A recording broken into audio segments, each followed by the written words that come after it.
আমার খুবই ভাল লাগে চিঠি লিখতে, চিঠি পড়তে।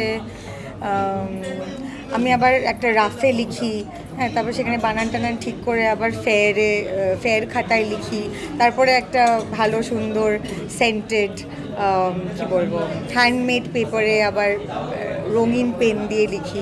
তো আমার এইসব বিষয় খাটতে ভালো লাগে, সময় ব্যয় করতে ভালো লাগে। উত্তর আসুক আর না আসুক, আমার যেটা করতে ভালো লাগে সেটা আমি করতে চাই। সেজন্য আমার চিঠি লিখতে ভালো লাগে, আমি লিখে পাঠাই। অনেক সময় হোয়াটসঅ্যাপে উত্তর আসে বা অনেক সময় আসে না। আমার মনে হয় আমাদের জীবন থেকে এই অপেক্ষাগুলো চলে যাচ্ছে। আগে যখন ল্যান্ডলাইন ছিল তখন আমরা কাউকে ফোন করতাম, সে বাড়ি ফেরার অপেক্ষা করতাম। প্রেমের ক্ষেত্রে এই অপেক্ষাটা তো খুবই সুন্দর, আমার মনে হয় সেটাই সবচেয়ে সুন্দর।